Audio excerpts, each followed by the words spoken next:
Nursing is a common area of discussion for ergonomic issues, from physical topics involving the mobilization of patients and equipment to cognitive topics related to information processing. Nurses encounter contemporary ergonomic challenges on a daily basis.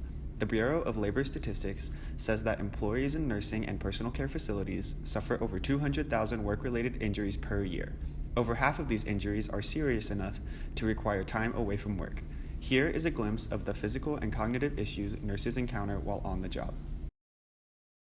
Registered nurses complete many manual exertions throughout their workday that can lead to cumulative trauma disorders.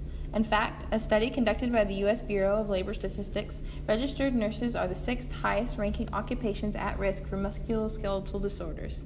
This can be, in part, attributed to the static and awkward positioning of the body in the operating room. When assisting surgeons in the operating room, RNs are asked to maintain tension on surgical instruments or patient body parts so that the surgeon can have a clear range of vision for the procedure.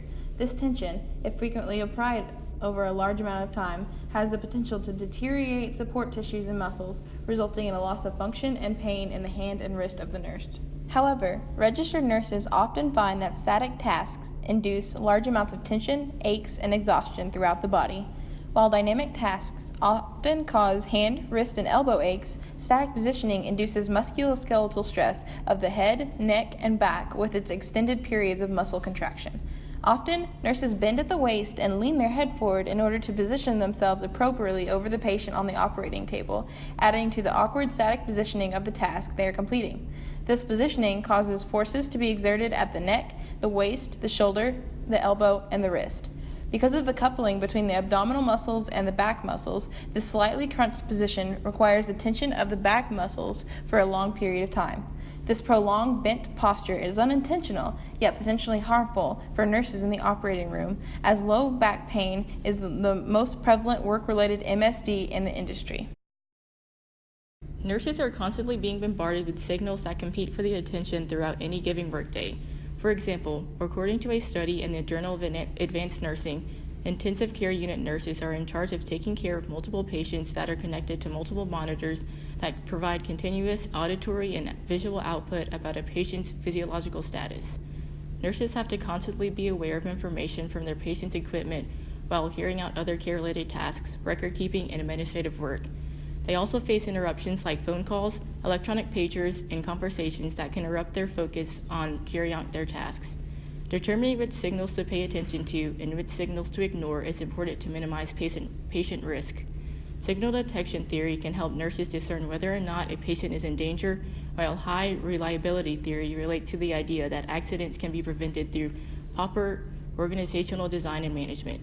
A combination of signal detection theory and high reliability theory leads to the patient risk detection theory, a method that is often utilized to analyze a nurse's ability to accurately detect patient risk levels.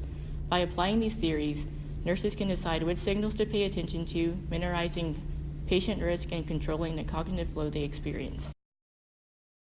Patient transfers account for the majority of the MSDs developed by nurses, resulting in an incidence rate that is 7 times higher than the industry average. The MSDs most commonly developed are in the lower back and shoulders. NIOSH recommends that workers lift items weighing no more than 51 pounds. However, due to the fact that many patients are heavy and require transfer assistance, nurses commonly lift more than 51-pound loads. There are many patient transfer devices that can assist and take some of the high forces off the nurse. However, the transfer itself still presents ergonomic challenges and problems.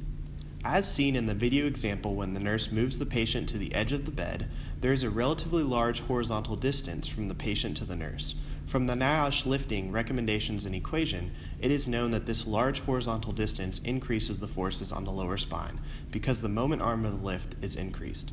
Also, the nurse is bending from the hip, which places more stress on the lower back than if the nurse squatted down to perform the lift. This is because when bending the back instead of squatting with the legs, the nurse is using the back instead of the large muscle groups of the lower body to provide the necessary forces. And the spine is experiencing more asymmetrical forces since the back is bent. With these ergonomic ideas in mind, training programs, lifting equipment, and workplace designs should be implemented to protect both patients and healthcare providers alike. Go Hogs!